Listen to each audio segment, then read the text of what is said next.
오늘 종려주일을 맞았습니다. 종려주일은 예수님께서 예루살렘에 입성하신 날, 무리가 종려나무가지를 흔들며 환영한 것을 기념하여 이름 붙여졌습니다. 예루살렘에 입성하신 후 예수님께서 순환당하셨으므로 이번 주는 순환주간, 고난주간이라고도 합니다. 지금 예수님께서는 유월절을 지키시기 위해서 예루살렘 성에 들어오시는 길입니다. 여러분, 성전시대 1년에 몇 차례 성전에 꼭 오라고 그랬습니까? 3차례는 꼭 와야 된다. 출애굽기 34장 23절입니다. 너희의 모든 남자는 매년 3번씩 주 여호와 이스라엘의 하나님 앞에 보일지라. 이 절기는 무교절, 그러니까 유월절, 맥추절, 수장절입니다. 그런데 해마다 3차례씩 예루살렘에 올라가는 것 쉬운 일이 아니었습니다. 지금도 그렇습니다만 예전에는 길도 사납고 교통도 편하지 않을 때 이 보통 일이 아니었습니다. 가까운 곳에 사는 사람들은 상관이 없지만 멀리 사는 사람들, 특히 디아스포라, 외국에 멀리 사는 유대인들이 한 번씩 올라오기가 쉽지가 않았습니다. 그래서 이 디아스포라들은 이런 절기 때, 우리가 예루살렘에 갈 때 이왕 예배드리러 가는 길에 사업도 함께 하자, 이것이었습니다. 이렇게 길이 멀어서 고통을 당하니까 랍비들이 회의를 해서 한 가지 법칙을 정했습니다. 이거 놔두면 안 되겠다. 예루살렘에서 하루 거리는 3차례 다 방문해야 한다. 그러나 하루 이상의 거리는 1년에 한 차례만 와도 된다. 그런데 6월절은 반드시 와야 된다. 언제 꼭 오라겠다고요? 6월절에는 꼭 와야 된다. 그러니까 웬만하면 어느 시절에 오겠습니까? 한 번만 오는 사람들은 6월절에 다 온다는 것입니다. 그래서 6월절에는 예루살렘 성이 차고 넘쳤습니다. 그렇게 크지 않은 성이기 때문에 한마디로 발디딜 틈 없이 인파가 넘쳐났습니다. 이때 로마 총독부에서는 혹시라도 밀란이 일어날까 봐 촉각을 곤두세운다고 합니다. 사람들이 많이 모이면 위험하지 않습니까? 특히 6월절이 어떤 절기입니까? 6월절은 다른 말로 해방절이라고도 합니다. 애굽에서 해방된 것을 기념하는 해방절. 우리나라도 8.15 광복절이 있습니다만 3.1절이라는데 광복절 되면 우리의 마음이 어떻습니까? 뭔가 민족을 생각하는 투철한 마음이 생기듯이 그들도 그렇게 비슷했을 것입니다. 이렇게 엄청난 인파가 밀려들고 있을 때 그에 따라서 로마 군대는 비상이 걸려서 예루살렘으로 많은 병력이 들어오고 있습니다. 자, 바로 이런 순간에 예수님께서 입성하고 있다는 것을 알 수가 있습니다. 여러분, 영화 보시면 옛날 로마 군인들 모습 보셨습니까? 볼만하지 않습니까? 서쪽으로 가이사라 바닷가에 주둔하고 있던 로마 군대가 예루살렘으로 지금 올라오고 있습니다. 로마 사령관들 멋진 말을 타고 병사들은 신식무로 무장하고 잘 차려입고 마치 무력 시위하듯이 입성하는 모습입니다. 사람들은 그 모습을 보면 기가 눌리고 아이고 보기만 해도 기세에 겁이 난다고 했을 것입니다. 이번에는 서쪽 말고 동쪽 반대편 예수님께서 입성하시는 모습을 한번 상상해 보시기 바랍니다. 예수님은 예루살렘 입성하실 때 나귀를 타셨습니다. 나귀를 타신 이유가 무엇입니까? 성경의 예언을 이루시기 위함입니다. 스가랴 9장 9절. 시온에 따라 크게 기뻐할지어다. 예루살렘에 따라 즐거이 부를지어다. 보라, 내 왕이 내게 임하시나니 그는 공의로우시며 구원을 베푸시며 겸손하여서 나귀를 타시나니 나귀의 작은 것 곧 나귀 새끼니라. 이 스가랴 선지자의 예언을 이루시기 위해서 예수님은 나귀를 타고 입성하신 것입니다. 예수님은 갈릴리에서부터 나귀를 타고 오신 것이 아닙니다. 그렇죠. 어디서부터 타셨습니까? 예루살렘의 경내가 시작되는 베다니에서부터 나귀를 타셨습니다. 철저히 성경의 예언대로 그대로 실천하기 위해서, 이루시기 위해서 말씀을 따르고 있다는 것을 볼 수 있습니다. 나를 보면 그 메시아다, 약속하신 메시아가 예수님인 것을 알 수 있었다는 것입니다. 그리고 예수님의 모습은 앞에서 설명했던 로마의 군인대와도 분명하게 비교가 됩니다. 여러분, 사람들이 나귀 타고 가는 거 보신 적 있습니까? 본문 8절, 10절, 많은 사람들은 자기들의 겉옷을, 또 다른 이들은 들에서 벤 나뭇가지를 길에 펴며 앞에서 가고 뒤에서 따르는 자들이 소리 지르되 호산나 찬송하리로다. 주의 이름으로 오시는 이여 찬송하리로다. 오는 우리 조상 다윗의 나라여 가장 높은 곳에서 호산나 하더라. 예수님이 나귀를 타고 입성하실 때 무리들이 자기들 겉옷을 길에다 깔고 또 종려나무 가지를 흔들면서 큰 소리로 외쳤습니다. 호산나 호산나 찬송하리로다. 주의 이름으로 오시는 이여 찬송하리로다. 호산나라는 말이 뭔 뜻입니까? 우리를 구원하소서라는 뜻입니다. 로마 군대가 입성하는 모습과 지금 종려나무 가지를 흔드는 무리들, 여러분 금방 비교가 되실 것입니다. 한마디로 눈물겹습니다. 옷차림에서부터 한눈에 가난한 사람인 것을 알 수 있었을 것입니다. 그 가난한 사람, 우리가 속된 말로 떼국물이 쭉쭉 흐르는 사람들이 뭔가 외치고 싶어서 그렇게 나왔던 것입니다. 하나님의 구원이 하루속히 임하시기를 그렇게 간구하는 가난하고 힘없는 백성들입니다. 이대로는 못 살겠습니다. 주님, 우리를 구원해 주세요. 호산나, 우리를 구원하소서 외치고 있습니다. 로마 군인들과 비교하면 참으로 볼품이 없지만 그들은 간절히 외칩니다. 여러분, 얼마나 눈물겨웠을지 상상이 되십니까?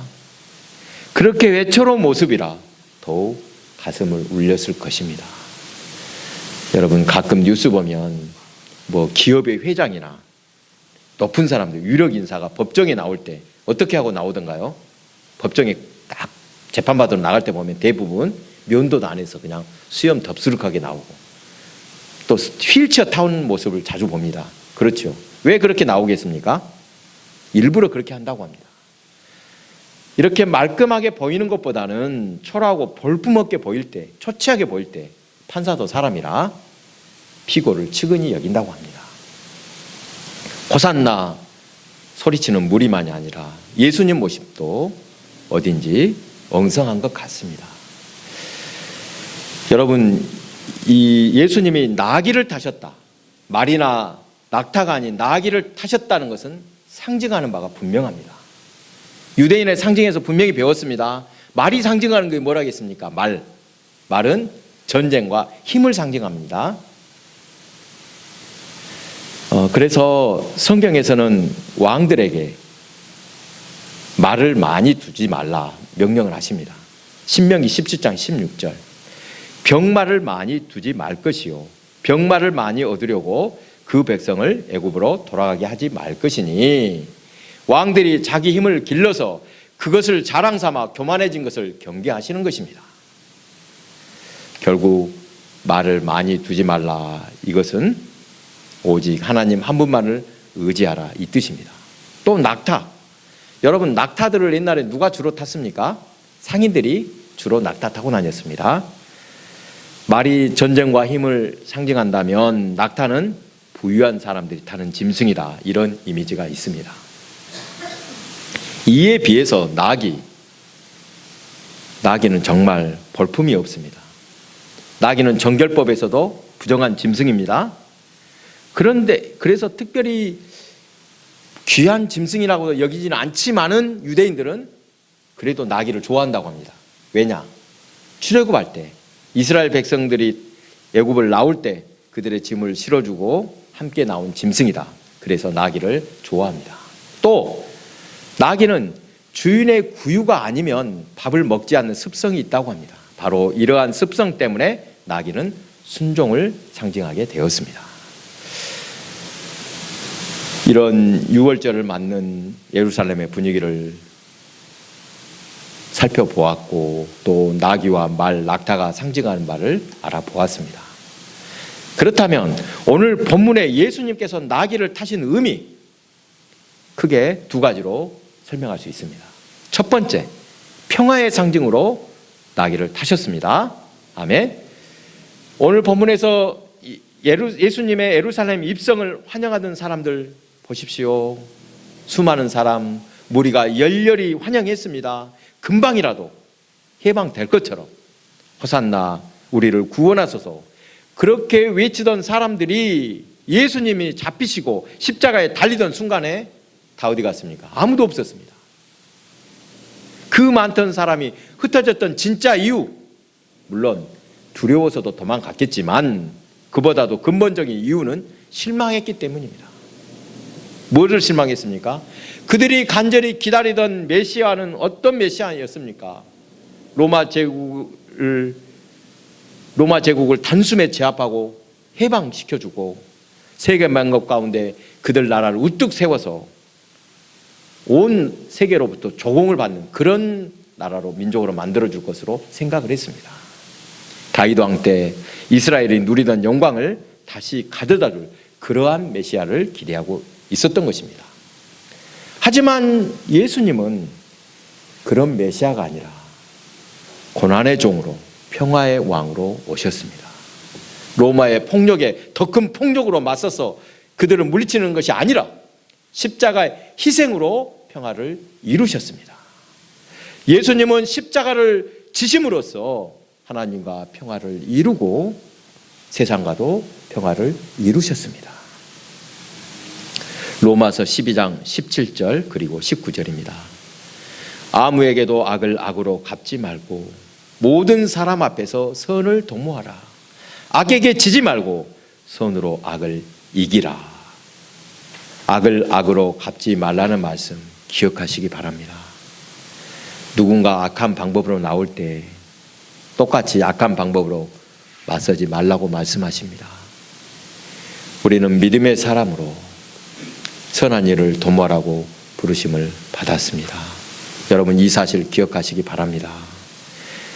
우리는 선한 일을 도모하고 평화를 실천하라고 부르심 받았습니다. 모든 것을 다 하나님께 맡기시고 평화를 이루시기 바랍니다. 먼저 우리 마음에 평화가 깃들면 그 나머지 모든 일들은 하나님께서 해결해 주실 것을 믿으시기 바랍니다. 두 번째로 순종의 상징으로서 나귀를 타셨습니다. 여러분 나귀와 구유는 짝을 이룹니다. 성경에 보면 대체로 나귀 나오면 구유도 같이 나옵니다. 이 둘 다 순종 상징합니다. 이사야 1장 3절입니다. 소는 그 임자를 알고 나귀는 그 주인의 구유를 알건만은 이스라엘은 알지 못하고 나의 백성은 깨닫지 못하는도다. 이 짐승인 나귀도 주인을 의지하며 순종하는데 택하신 백성 이스라엘이 순종하지 않음을 나귀와 구유로 예를 들어 말씀하고 있습니다. 짐승도 주인을 알고 순종하는데 택하신 백성이 하나님을 모른다. 얼마나 안타까운 모습인지 이사야 선지자가 외치고 있는 것입니다. 누가복음에서는 예수님이 태어나셔서 처음 누이신 곳이 어디라고 했습니까? 구유라고 했습니다. 예수님이 구유에 누이신 것은 그곳이 외양간이나 마구간이니까 당연했겠다 이렇게 추측할 것인데 더 깊은 뜻이 있다는 것입니다. 구유가 상징하는 것 순종이라고 했습니다. 바로 하나님께 순종의 주님으로 오셨다. 이것을 상징적으로 보여주는 것이 구유였다는 것입니다. 예수님께서 예루살렘에 입성하셔서 지금 가시는 길은 자기의 뜻을 이루기 위함이 아니라 하나님께 순종의 길을 가고 있음을 보여주시고 있다. 이것입니다. 예수님께서는 할만해서가 아니라 반드시 가야 할 길이기에 그 길을 순종으로 가신 것입니다. 이번 주는 고난주간인데 예수님께서는 우리와 똑같은 인간의 몸으로 그 고통, 아픔을 같이 느끼셨습니다. 십자가를 지실 때 얼마나 괴로우셨으면 내 아버지여 만일 할만하시거든 이 잔을 내게서 지나가게 하옵소서 기도하셨겠습니까? 우리 주님의 그 처절한 기도를 떠올려 보시기 바랍니다. 예수님께서는 우리와 똑같은 인간의 몸으로 고통과 두려움을 겪으셨습니다. 그래서 우리의 처지를 너무도 잘 알고 계십니다. 고통 속에서 기도할 때 주님께서는 우리의 고통과 그 아픔을 아시고 위로하시고 함께해 주실 것을 믿으시기 바랍니다. 사랑하는 교회 여러분, 하나님께서 역사하시는 방법, 약한 것을 들어서 강한 것을 부끄럽게 하십니다. 고린도전서 1장 27절입니다. 그러나 하나님께서 세상에 미련한 것들을 택하사 지혜 있는 자들을 부끄럽게 하시려고 세상에 약한 것을 택하사 강한 것들을 부끄럽게 하려 하시며, 오늘 설교 제목을 나귀와 말이라고 정한 뜻이 있습니다. 두 짐승의 상징을 통해서 조금은 드러났을 것 같습니다만, 세상 사람들은 말과 나귀 중 어느 쪽을 선택할 것 같습니까? 여러분 앞에 말을 가질래, 나귀를 가질래 라고 한다면 여러분 어떤 걸 선택하시겠습니까? 말을 선택할 것입니다. 대부분 다. 그런데 성경은 앞에서 말했듯이 왕들에게 병마, 말을 많이 두지 말라고 하셨습니다. 제가 지난 화요일 새벽 시간에 기도하는데 이런 생각이 들었습니다. 왜 사람들은 개인적으로는 그렇게 도덕적인데도 어떤 집단을 이루기만 하면 다 이기적으로 변할까? 나인홀드 니버라는 사람은 이 도덕적 인간과 비도덕적 사회라는 책을 썼는데 그 책에서 똑같은 문제를 다루고 있습니다. 왜 개인 면면이 따지면 사람들이 다 괜찮은데 어디 집단만 이루면 싹 이기적으로 변할까, 이것입니다. 책에서는 그런 이유 때문에 어쩔 수 없이 강제력이 필요하다고 주장합니다만, 성도들이 깊이 고민해볼 문제입니다. 예수 믿는 사람들은 집단의 이익이 먼저입니까? 하나님의 뜻이 먼저입니까?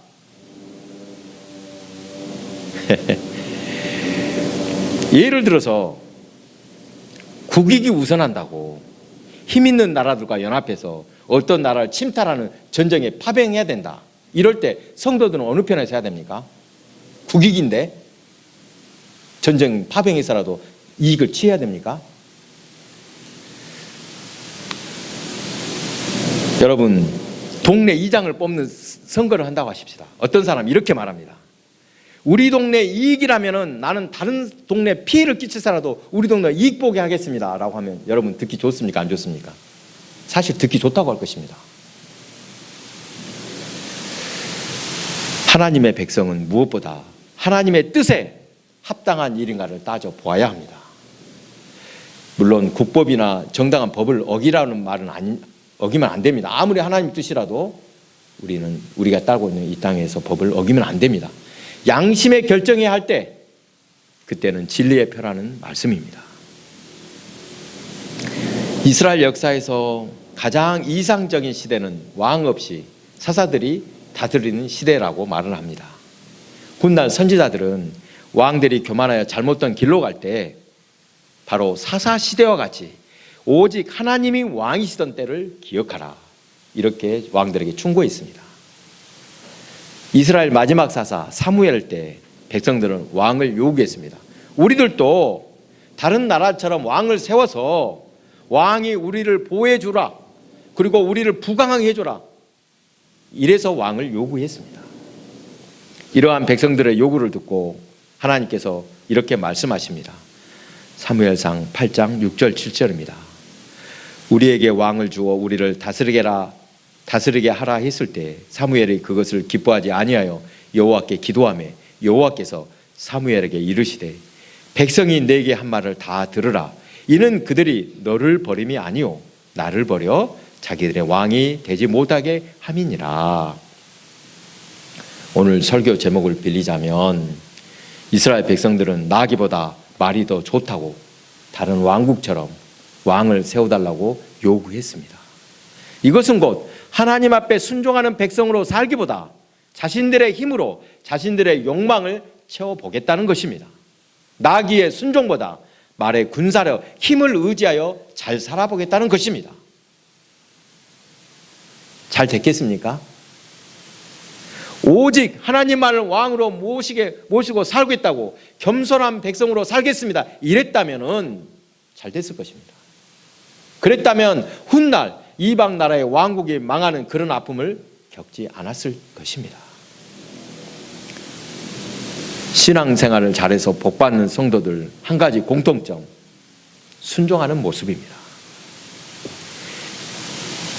순종하면 복받는다고 해도 사실 순종 쉽지 않습니다. 순종하기는 말로는 순종한다고 해도 실제로는 순종이 힘들다는 것입니다.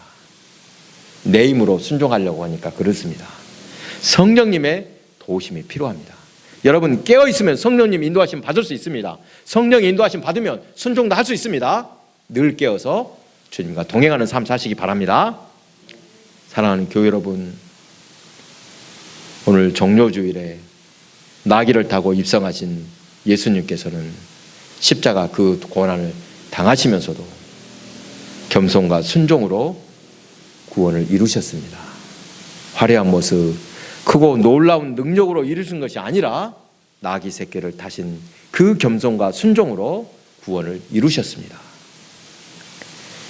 말이 아니라 나귀를 타고 입성하신 예수님을 본받기를 원합니다. 겸손하게 순종의 삶을 살 때 진정한 승리를 얻을 수 있습니다. 바로 그때 하늘의 평화를 누릴 수 있습니다. 여러분 날마다 이렇게 나귀를 타신 겸손한 주님을 본받아 승리와 평화의 삶을 사시기 바랍니다.